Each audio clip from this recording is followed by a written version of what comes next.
Hello, this is Debra Cohen. This is a story and a song where I delve and explore into the power of music, the universal language in our lives.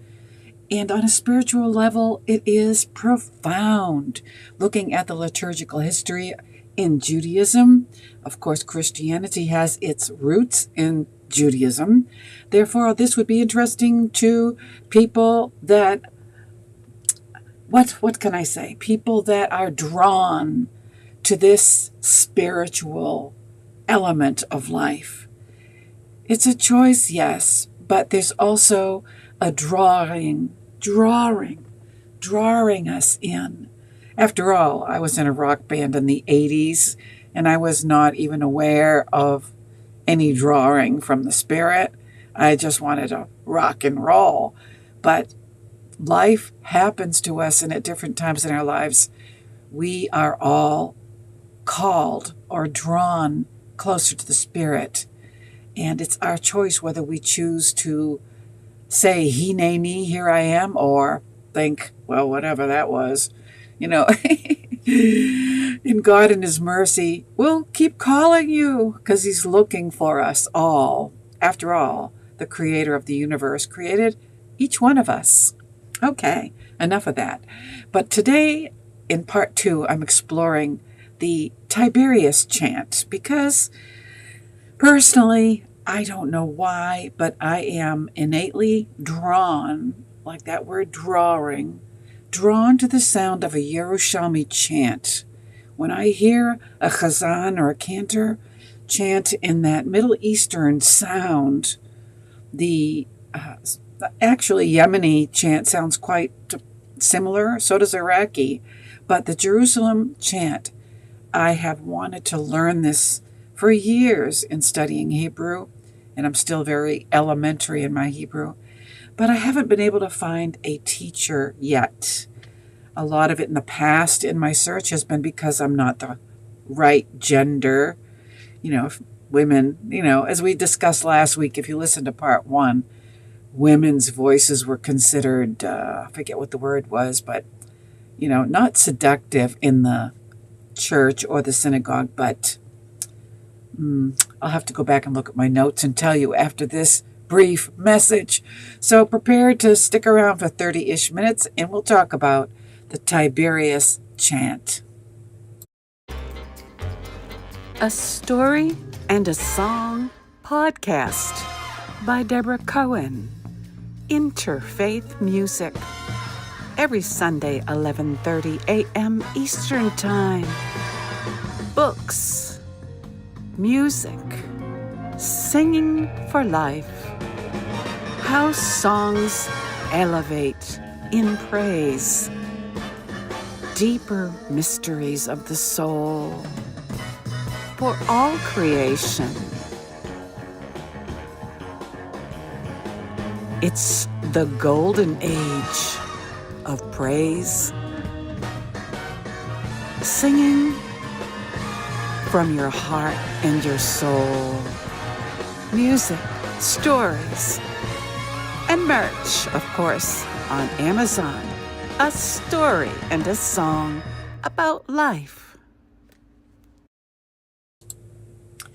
And this is Debra Cohen again, and the word I was looking for is promiscuous. In the beginnings of Temple Judaism or the Torah history, women were not really allowed to sing from the bima, or as Christians would say, the altar, the sanctuary, because the woman's voice was considered promiscuous.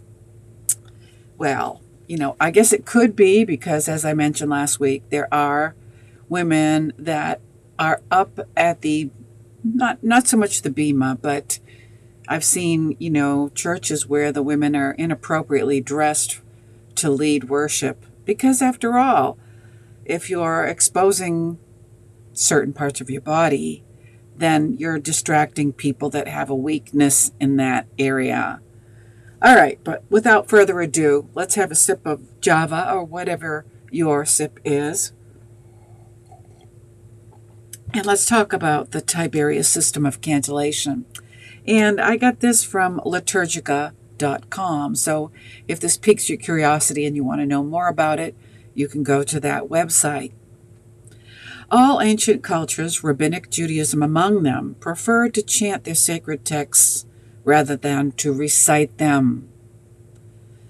Talmudic tradition holds that the cantillation of the Pentateuch was practiced even in the Second Temple.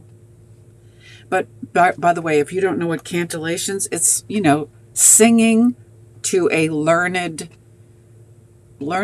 melody called a nusach in Judaism. So it's not, you're just not doing spontaneous singing in the spirit. You're actually learning like I mentioned before the break, I would want to learn a Yerushalmi scale set to the words of Torah in order to pray.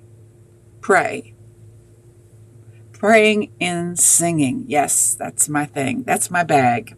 Okay. All right.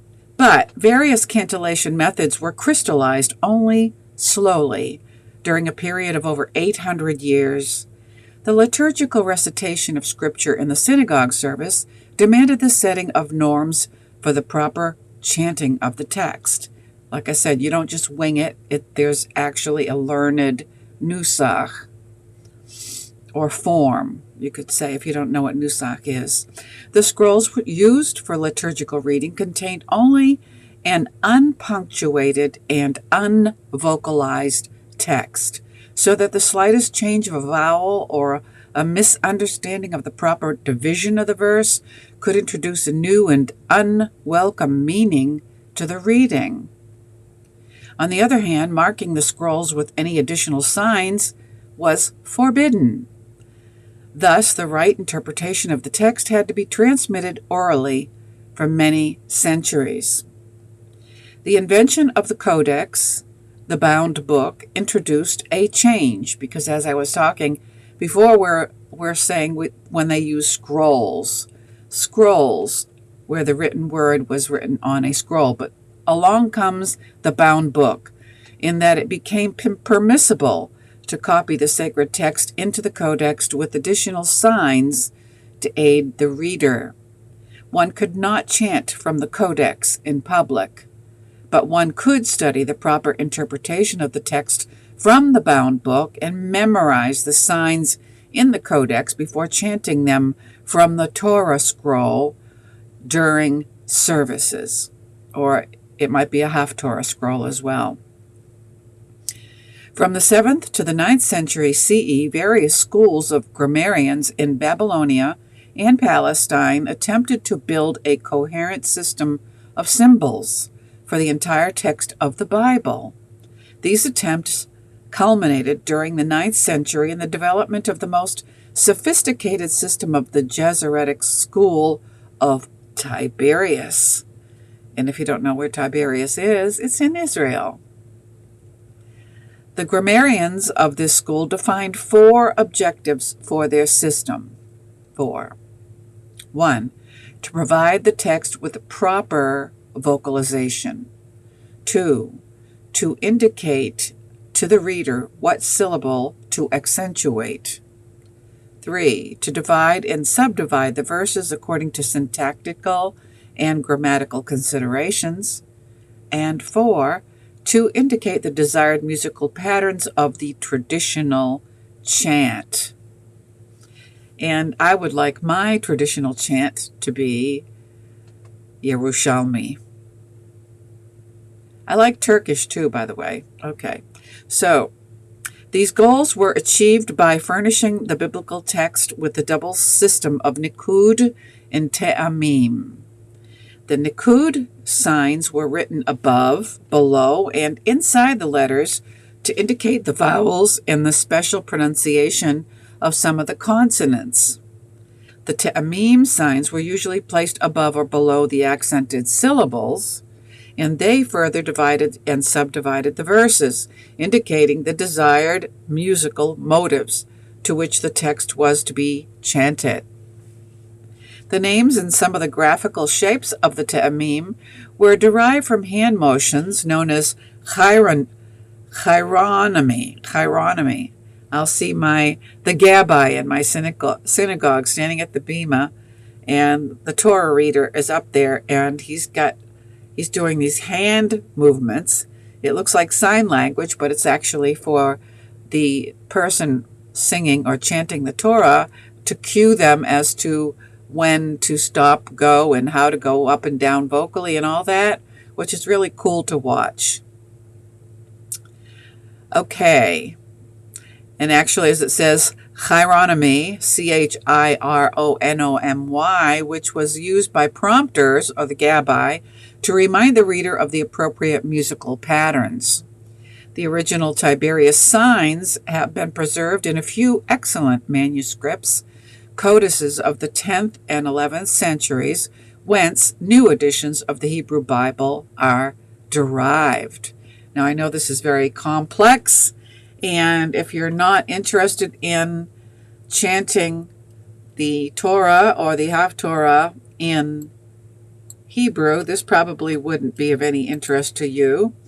But if you are, let's say, for example, a Christian listening, you might want to know a little bit about the Jewish history, which are the roots of Christianity. The Tiberias Masoretic system was universally accepted by all Jewish communities, but different musical interpretations of the te'amim developed through the ages. No community can claim today that it has preserved the ancient melodic patterns that were practiced by the Tiberian grammarians. Okay, 8 different regional traditions of cantillation coexist now. So I suppose each of the 8 says they're the right one or the original.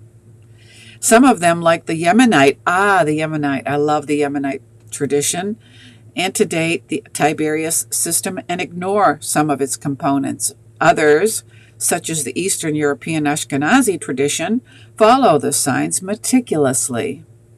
This, however, does not mean that all the Ashkenazi musical patterns emerged from the minute. The theory of the te'amim was accepted by Europeans. On the contrary, some of their musical patterns developed much later, during the past 4 centuries.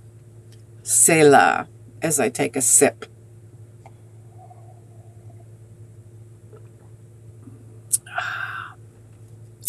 Great.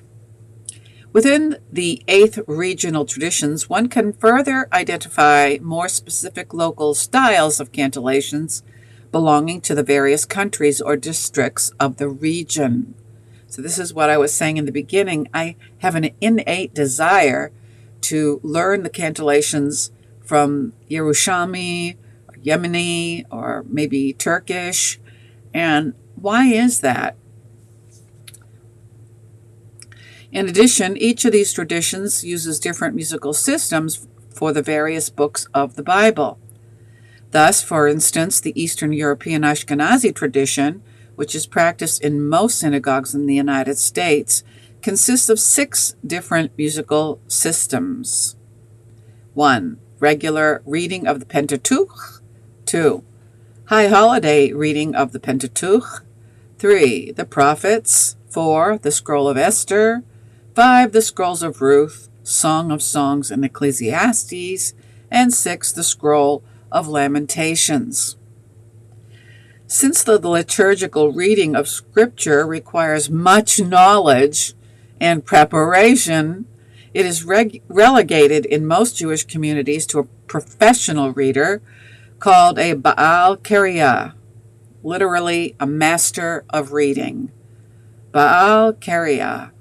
Some communities of North Africa, Yemen, and Italy still follow the custom of using an assistant called a somech, whose hand motions prompt the reader. The early synagogue developed the role of prayer leader or precentor, a knowledgeable person who was, and it actually says man because apparently women, were still considered Their voices were considered promiscuous in the beginning. Okay, so let me say that again. I got something like, oh, there it is. Okay. All right. A knowledgeable man who was conceptualized theologically as serving as the agent of the congregation, the Shaliach Tzibur, in voicing the statutory liturgy before God. As a side note, I have been a co-leader, a Shaliach Tzibur, at a congregation, or synagogue, I should say, in Atlanta, Georgia. And I thank the rabbi there, Rabbi Rosenthal, and Rabbi Bluston, for having the innovative acceptance of women at the Bima. So though not necessarily possessing the most beautiful voice, the precentor was to be a paragon of learning and piety. Moreover, since prayer texts were transmitted orally until the 4th or the 5th century, precentors had to possess a strong memory for mandatory texts and an ability to improvise musical settings for them. The precentor chanted the prayers to simple traditional melodic patterns that developed locally but were then disseminated among other communities by wandering cantors. That's interesting. Now I can understand this synagogue that I was at visiting in Atlanta. It was a modern Orthodox synagogue, and they had a guest cantor from Mexico, and I didn't think to consider him as a wandering cantor, but he was wandering, and I loved his cantillation, and asked him if he would teach me, because it was in the melodies that I innately desire. And he was polite and said, yes, but the connection was never made. Too bad.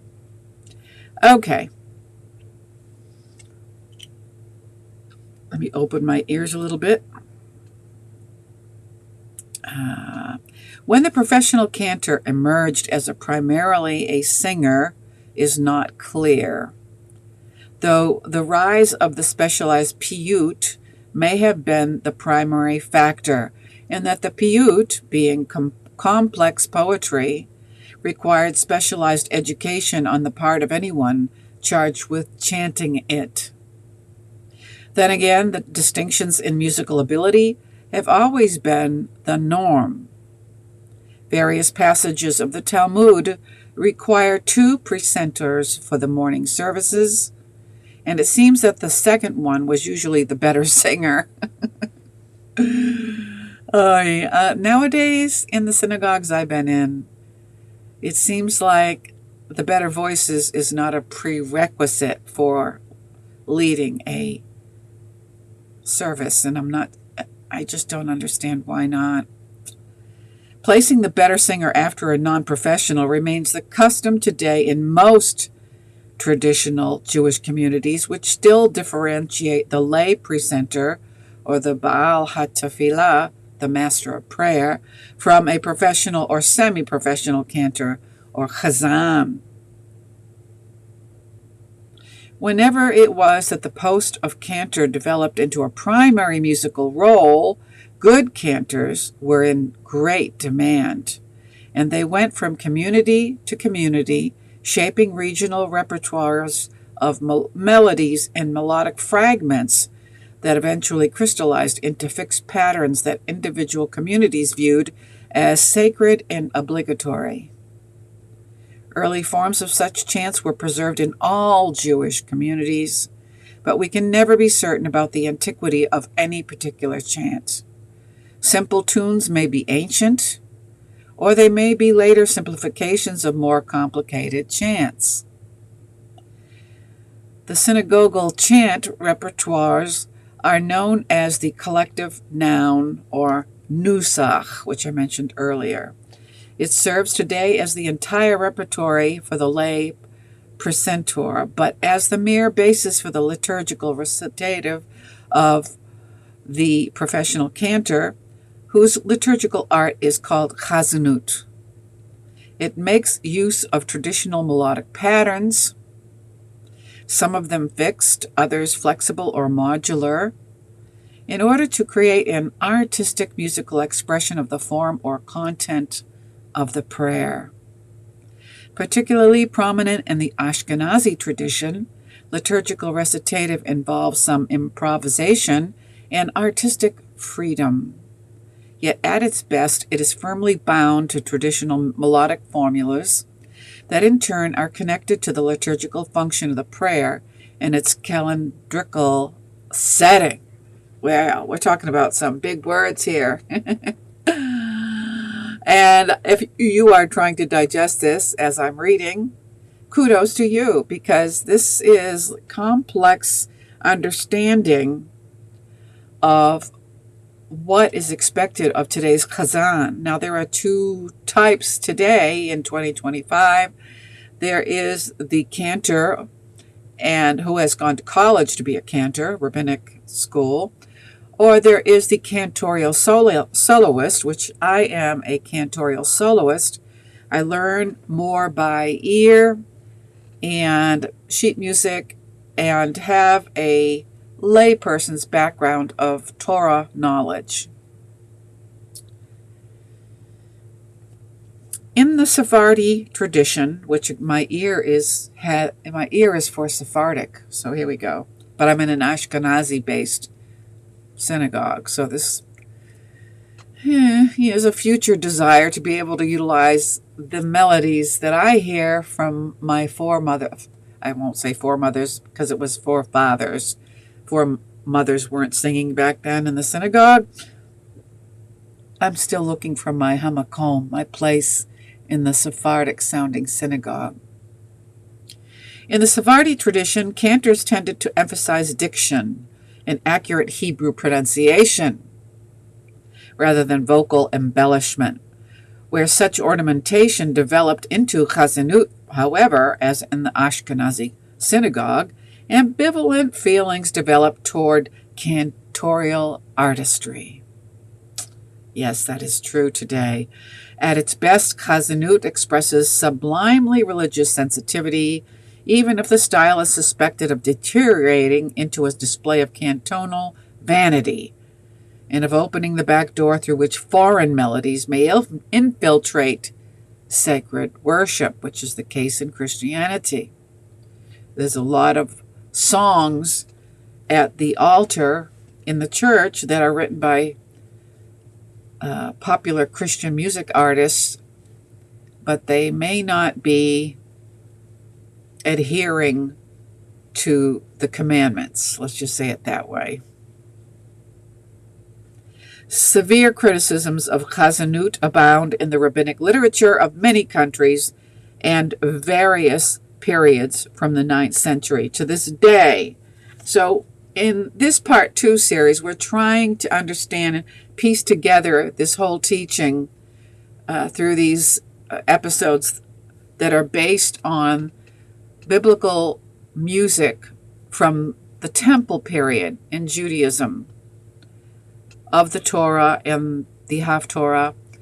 And I'm hoping to understand more why there is such resistance in today's synagogues for, let's say, somebody like me that has a heart to learn the Nusach, and the current cantor doesn't want to make a space for me. I'll just use me as an example. I'm being told that I need to be fluent in Hebrew before I can lead or co-lead. And I can understand that because you want to have proper pronunciation. And, it drives me nuts when I hear somebody that's in the United States, which is where I am, and usually it's a spam call, and the person on the phone has broken English, and I can't understand half of what they're saying because they're not learned. They maybe learn enough to get by, and somebody's merciful and gives them a job. And I'm like, what are you saying? Could you speak English, please? And they're saying, I speak English. I'm like, so you don't want to have that going on at the Bema, because it distracts people from deepening their prayer experience. So I understand that.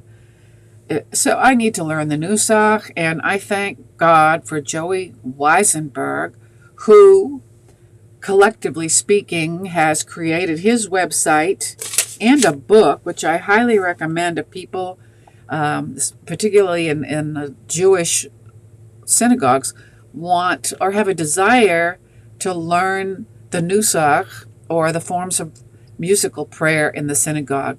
This book, The Torah of Music, by Joey Weisenberg, is wonderful because he has a website where you can learn all of these melodies and prayers online if your fellow gabbai or cantor won't help you. and it's taking a long time. Yes, because it's complex. Even what I just shared with you, I think, needs to be listened to twice in order to digest the entire teaching. And as you know, maybe you don't know, the average brain takes 3 repetitions to actually know the material. So yes, I'm pretty average, I'd say. Anyway, there's more than one way to learn. And today, in this day and age, I'm thankful for that. But I just wish that cantors in school, the professional ones that go to college, would actually learn how to hold a note or sing and be in the same key at the end of the song, because that doesn't really happen a lot. You know, they don't teach ear training. I don't understand that. You know, why would you want to get up in front of people and sound off key or horrible? Or maybe I know of a shliach zibor that doesn't know how to sing, so he chooses not to sing the liturgy, and he just kind of prays to himself, and he's up there praying with God, and kind of like we're just the congregation, but there's no interaction because he doesn't sing. And I'm like, you know, the job of the chazan is to get everybody together and to understand the process of the service and to lead us to a higher elevation. And unfortunately, even, you know, I'm going to get on a roll now, but I'll just leave it here. Even I've noticed in the Musaf on Shabbat, to me that is the highest elevation of the service, but a lot of people in the synagogue consider it like, oh, good, we're getting closer to Oneg. No, that's not the cue for lunch. Musaf is not the cue for lunch. It's not the cue for, oh, it's almost over. It's the cue to really open up to God and give God your all. And I love this service where I don't remember which synagogue it was, at the Musaf service, the chazan or the rabbi or both call everybody who wants to go up to surround the bima while standing during Musaf to get closer to God. And the closeness and the singing and the prayers is so amazing. I wish we did that in our synagogue. It really helps people to understand that the Musaf is the grand finale of being in God's presence, of the Shekhinah. I wish. Okay, this is Debra Cohen, a story and a song podcast. I hope you learned something, a takeaway, we call it in teaching at the end of class. We'll ask the students, what was your takeaway? And you can put it in the chat if you want. I'm streaming on YouTube. The handle is @JewishRockMusic, or on Instagram, which doesn't always work, but my handle there is Debra, Debra, Cohen, Cohen Music, Dotcom. So I thank you very much for listening today, and I hope I didn't get too wordy as I delve into this world, this crazy world we're in, and try to stay true to the Holy One of Israel. I thank you for listening, and until we meet again, I wish you peace, salam, and shalom.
LifeWave stem cell patches, non-transdermal, enhance sports performance, improve mental clarity, improve skin appearance and confidence, increase your vitality, faster recovery from exercise, and a good night's sleep. Try the patches today. lifewave.com/Marty Cohen.